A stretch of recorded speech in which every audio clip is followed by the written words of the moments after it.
दक्ष news, सामान्यांच्या हक्कासाठी नेहमी दक्ष.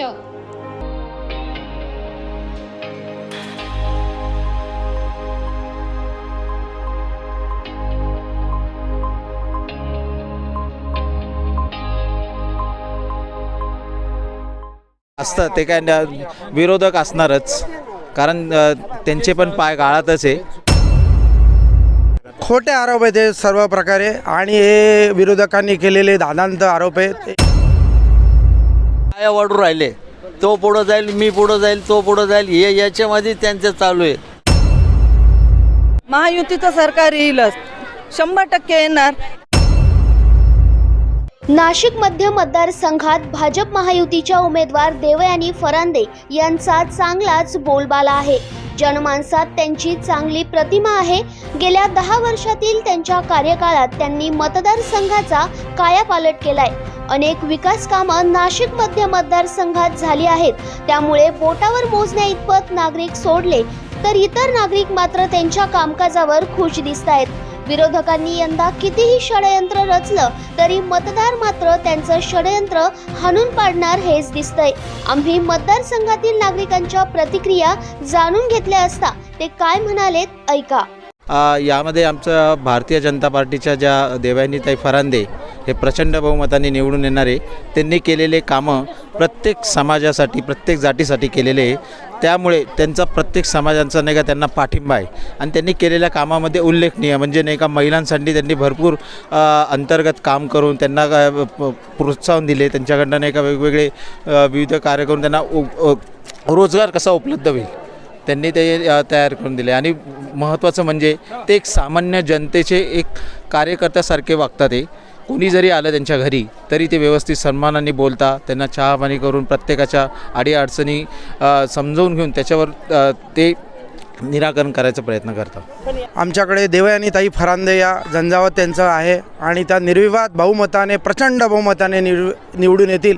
याबद्दल ड्रग्ज संदर्भात आरोप झाला, खोटे आरोप आहेत हे सर्व प्रकारे, आणि हे विरोधकांनी केलेले दादांत आरोप आहेत. एकदम सज्जन, सोज्वळ आणि काम करणाऱ्या त्या धडाडीच्या महिला कार्यकर्त्या आहेत. विकास तर काहीच नाही झालेला आहे आता सध्या. आता जे ते आपले फक्त पाया वाढू राहिले, तो पुढं जाईल, मी पुढं जाईल, तो पुढं जाईल, हे याच्यामध्ये त्यांचं चालू आहे. खोके येऊ राहिले, वाटप होऊ राहिले, दुसरं काही नाही आहे. विकासाच्या नावाने सगळी बोंबाबोंब आहे, काहीच नाही आहे अजिबात. विकास म्हणजे काहीच नाही. सर्वात महत्त्वाचं, मी इथे एक महिला म्हणून व्यक्त होत आहे.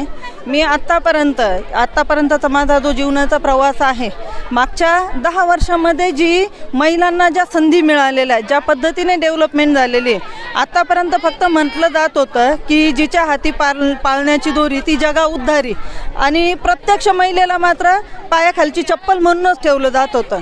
पण जसं भाजपा सरकार सत्तेमध्ये आलं, महायुती सरकार जेव्हा सत्तेमध्ये आलं, तर ज्या पद्धतीने महिलांचं सक्षमीकरण करत आहे, त्याच्यामध्ये मग कर्ज असतील, कमी इंटरेस्ट रेटवर असतील, बचत गटांचे उत्कर्ष होत असेल, त्याच्यानंतर आमच्यासारख्या महिलांना एक प्रोत्साहन, त्याहून महत्त्वाचं आत्ताची 1500 रुपयाची जी योजना आहे, तर त्याच्यावर भरपूर इतर विरोधकांनी पुष्कळ टार्गेट केलं. पण वस्तुस्थिती अशी आहे भाऊ, ज्या महिला वाती बनवण्याचा व्यवसाय करतात, ज्या भाजीपाला विकून आणि त्यांचं पोट भरतायत, तर त्या महिलांचा जर विचार केला तर त्यांच्यासाठी 1500 रुपये हे भांडवल हे खूप मोठं झालेलं आहे.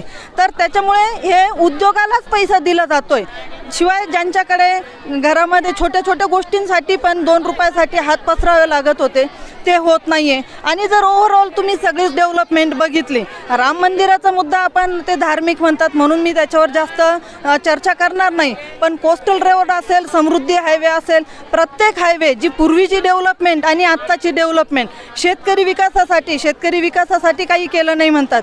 2000 रुपयाच्या जी हे दिलं जातं आहे, त्यांना अनुदान दिलं जातं आहे किंवा त्या शेतकऱ्यांना, तर त्याचाही त्या शेतकऱ्यांना खूप फायदा होतो आहे. वयोश्री योजना आहे, लखपती दिदी योजना आहे.